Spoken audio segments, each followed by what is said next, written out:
welcome back to the channel. Welcome back, guys. I hope you guys are doing great and welcome to episode 4 of एक बार क्या हुआ था ना. This episode has taken a long time, I know, but we will get into that later. अभी के लिए ये video पे फोकस करते हैं and jumping straight into the topic in today's story. तो एक बार क्या हुआ था ना, when I was like 18ish, my parents decided to put me into a sports summer camp. So like it was like a 10-day camp where we used to do multiple sports. Like, it was like a camp designed basically to make you more fitter, healthier, and help you get interested in some of the sports along. Like there was badminton in it, there was table tennis, there was swimming. So just like a glimpse and little of training of all the sports. Basically, it was like a 10-day camp. And they were very enthusiastic about it. They enrolled my name and all paid the fees, and they were like, oh, you're going here and it's such a great experience it will be. You will learn a lot of things. And I was like, I don't want to do this. I am not a sports person and I'm terrible at sports. I don't want to do this. I am not going.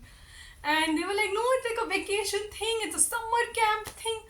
And I was like, and that time you are in college and like, summer camp is for kids. I won't do this. And they're like, you have to because we have paid fees and we have enrolled your name already.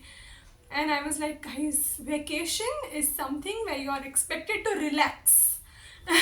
The concept of vacation is something you relax and you enjoy your time. You eat good food and not be like you have to play 10 sports a day and be like healthier and challenge yourself.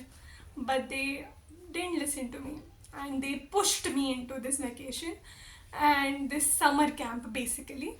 And I went there. It was not good as expected. Day one was extremely bad itself. I was not good at any sport as expected. I realized at that time that my body is also not that agile, which it should have been, and I was coming basically last in all the running races or whatever. I was getting tired in the warm-up session only. I was like, let us get this done here itself. The warm-up thing is only done for me. And by day 2, I was wondering, why am I here and why am I doing this? We had to wake up early. The schedule was jam-packed. We had to rush from one sport to another.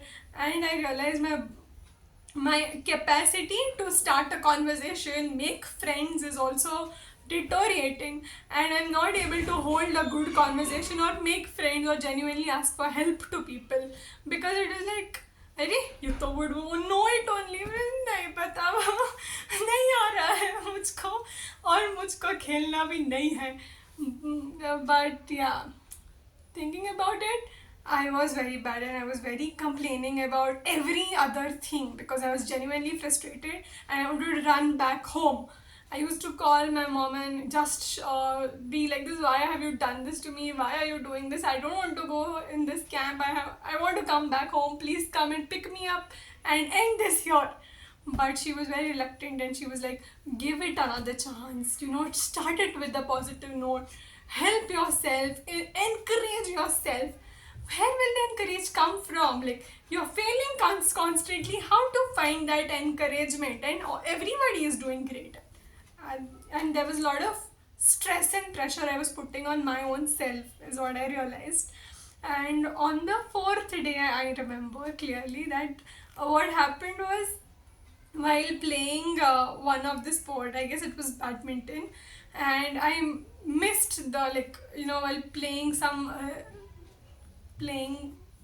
playing badminton, I missed the coach's instruction, and he didn't yell basically, he just loudered his voice and like, pick it up and do it again. And I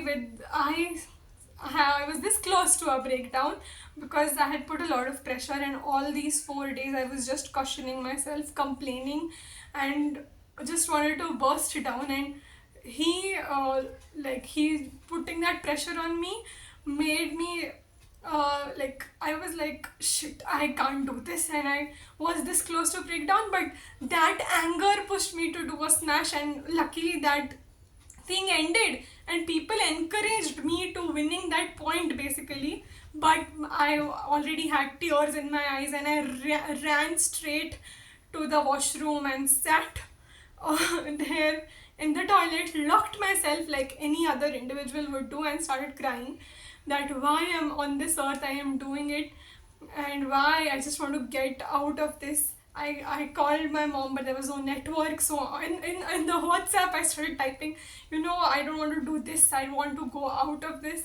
Everything is bad here. The food is not good. I have to wake up at 6. I'm not good at this game, not good at that game. My shoes are also not good. My physical ability and agility has also gone. Blah blah blah blah blah blah. This all frustration I wrote. Like just clicking that send to my mother, sitting on that toilet and crying and thinking to myself, what on earth I am doing, and why am I putting so much on, like putting so much load on me. And what happened was, I was like, I am hungry now. I can't do this. I just need to eat some good food and sleep and doze off maybe. So I opened the lock of the toilet, and unfortunately the door didn't open, but the lock came in my hand itself. That was like a circular lock in these toilets, and that lock only came in my hand. And this was a new uninvited problem, and I was locked in that toilet. God damn it! And I was now screaming, yelling. That building had 5, 6 toilets. And the way I came running, I didn't tell anybody that I'm going to pee or going to toilet. I didn't tell anybody. There was no network. The yelling, I didn't know if it could do any difference.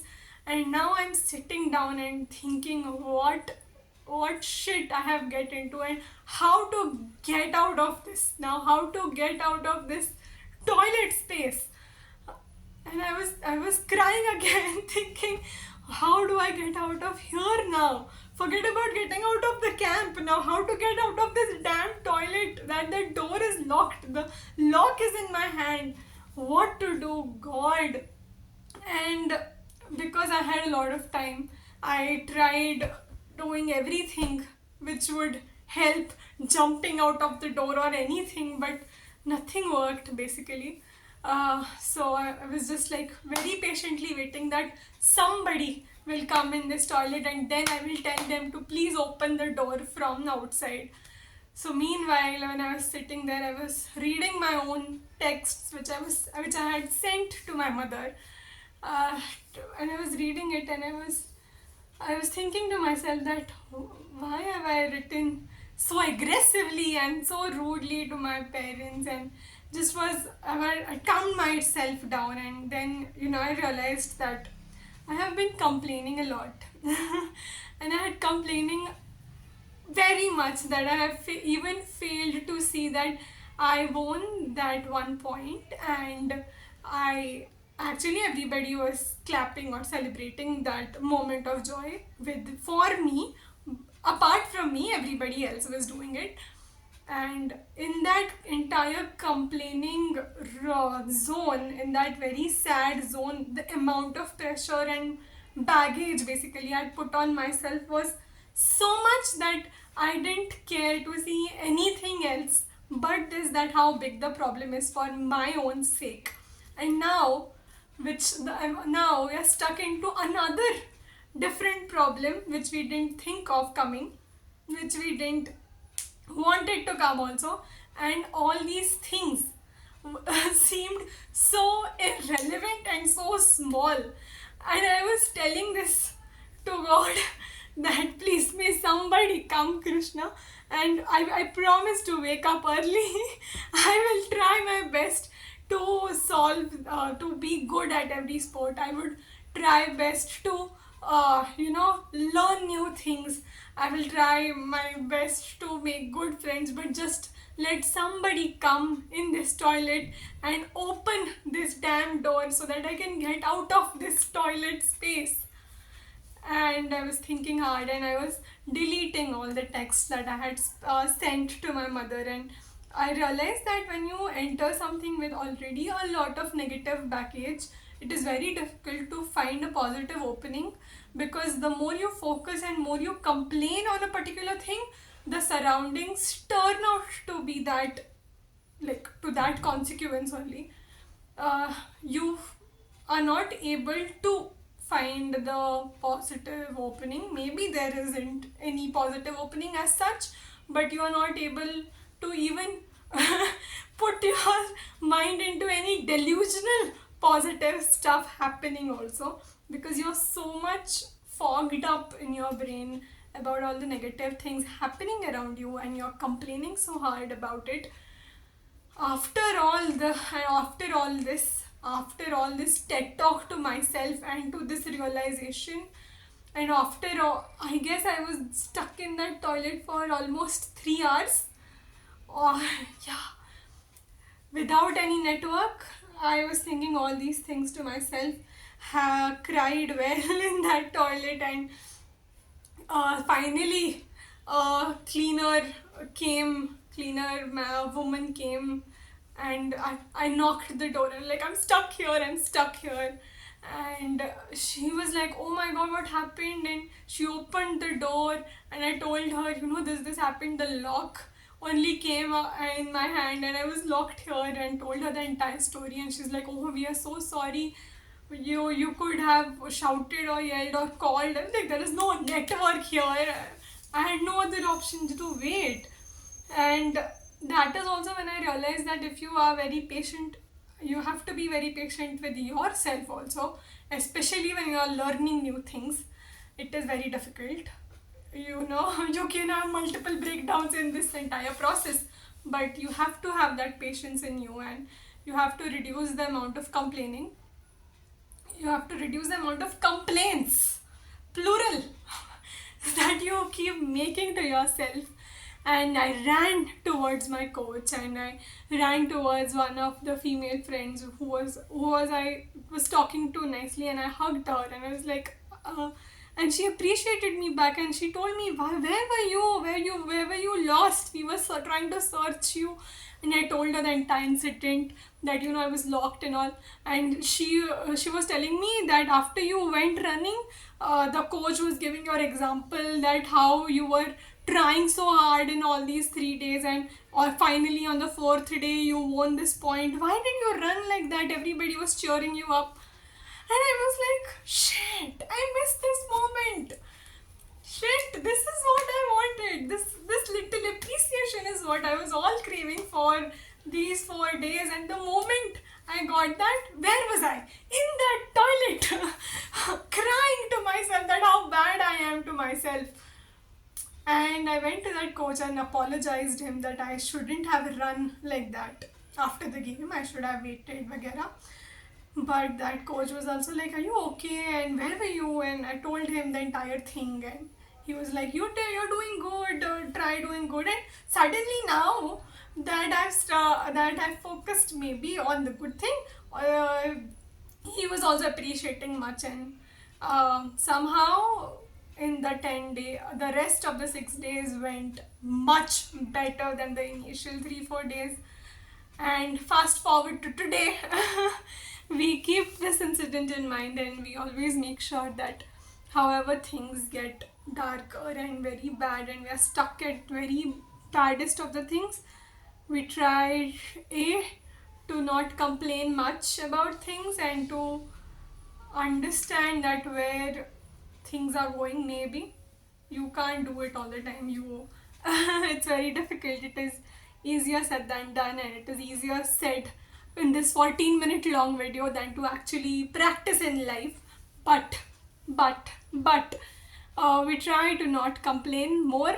We try to complain less and less and less each day, and be a lot more patient with ourselves, not with the situations maybe, not with any other people maybe, not with any other circumstance also, but to have patience with our own selves, to reduce that baggage and pressure and stress we end up putting on our own self, and just be okay and breathe. Yeah. That's the story. What you learn from the story is, don't complain much. It's just a bad thing and a bad day. And you can be bad at things, and you can be bad at 100 things. But the thing you can do is try. I can be bad at shooting videos and this YouTube thing also. This, but see how consistently I'm trying. I am not even consistent. But we're not putting that pressure. We have to put in pressure also, but not a lot of pressure. I know you get it. The Once you change the narrative from complaints to acceptance, maybe things would change. Okay, that's it. 16-minute long this video is. Okay, we will meet you. We will see you in the next video, in the next part.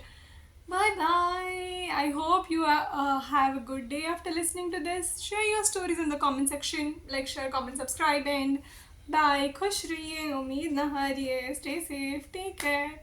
Ta-da.